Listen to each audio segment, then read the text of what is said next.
Today we're going to talk about Lesson 2C, Solving Quadratic Equations by Completing the Square. So ito yung pangatlong method na ginagamit para makuha natin yung roots ng quadratic equation. The first one is by extracting the square root. The second is by factoring, and this is the third one, completing the square. So, papaano nga ba natin to ginagawa? So, dito sa completing the square, medyo marami tayong steps na kailangang tandaan. Pero, of course, I know that you can make it. Kayo pa ba? Ang gagaling ng mga tagawawa di ba? Okay, so we have here the steps. The first one, transfer the c, or the constant, term to the right side. Get the 1/2 of the middle term, then square. Add the answer in step 2 to both sides of equation. Express as a square of binomial. And of course, solve by extracting the square root. So we have 5 steps. So try natin siyang i-apply in my example. Okay. So example number 1, x squared minus 6x plus 8 is equal to 0. Ayan. So, ano nga ba yung unang step? Step 1, transfer c to the right side. Okay, so itong c, ito yung positive 8, we're going to transfer it to the other side, to the right side. So, yun yung step 1. Tandaan, pag nag-move tayo to the other side, we're going to change the sign. So, itong positive 8 magiging negative 8. So, nagawa na natin yung step 1. The second step, get the 1/2 of the middle term, then square. Ano nga ba yung middle term natin? So, we have this one, negative 6x. So, we'll just get the b, the value of b.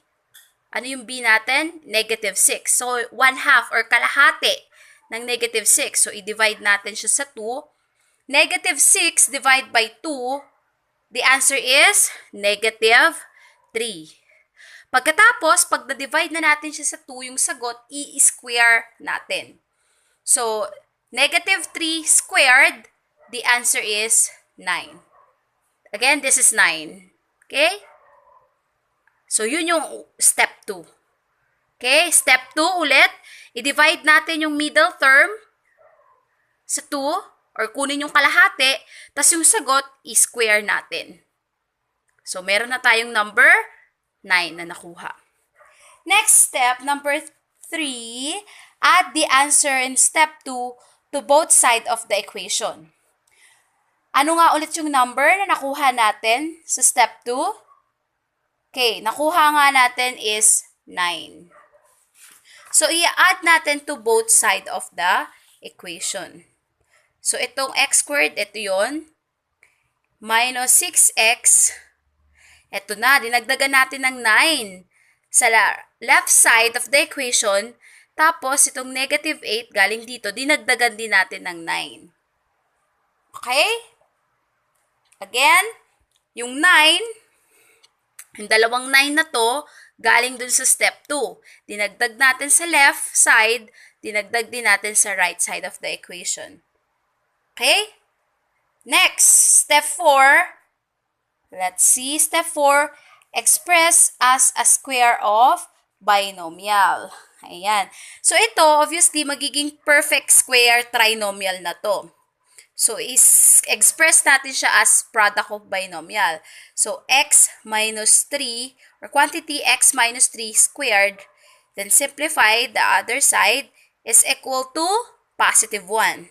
Okay, negative 8 plus 9, positive 1. Okay, so magtataka kayo saan galing yung x minus 3. So, tandaan, pag finactor nyo kasi to, si 9, factor kasi natin to yung trinomial. Pag finactor mo to si 9, ang sagot, or ang pag inad natin, negative 6, ang factor niya is negative 3. Diba? Negative 3 times negative 3, positive 9, negative 3 plus negative 3, negative 6. Okay, so yun yung ating factor dito. Or, in other words, ganito lang yan. Ano ba yung ginamit natin na number na in-square natin dito sa step 2? Negative 3, di ba? So, yun lang din yung ilalagay natin dito. X minus 3, quantity x minus 3, then squared. Okay, then equal to 1.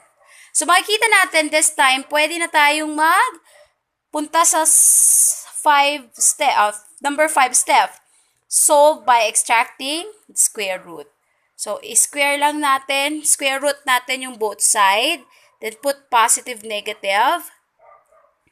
Ayan, ni-square root lang natin. In-square root lang natin. Ayan na, lumabas na siya. X minus 3 is equal to positive and negative 1. Tapos na ba yung ating problem? Pwede na ba talaga tayong mag-relax at masabi na we get the final answer? Okay, so hindi pa. So the next thing after we get this is this one. Okay. So, di ba? We have this x minus 3 is equal to positive and negative 1. So, imove lang natin tong si negative 3 to the other side kasi nga kailangan si x lang matira, di ba? So, yung negative 3 magiging positive 3 plus, gamitin muna natin si plus 1. So, that is 4. Then, positive 3 minus 1, ginamit naman natin si minus, that is 2. Therefore, the roots of our quadratic equation here is x is equal to 4 and x is equal to 2. So, ganun lang siya kasimple. Okay? So, tandaan lang yung 5 steps. Then, masasolve na natin siya or ma-apply na natin yung completing the square. Okay, now for your seat work. Ayan. Let's try. Siyempre, practice makes perfect. So, for seat work number 4, you have to solve this equation by completing the square. The first one is x squared plus 4x minus 5 is equal to 0. And x squared minus 10x plus 25 is equal to 0. So, i-apply lang ninyo yung 5 steps. And then, makukuha niyo na yung answer. Okay? Again, you are going to write it on short bond paper with border. Okay? That's it. Bye-bye.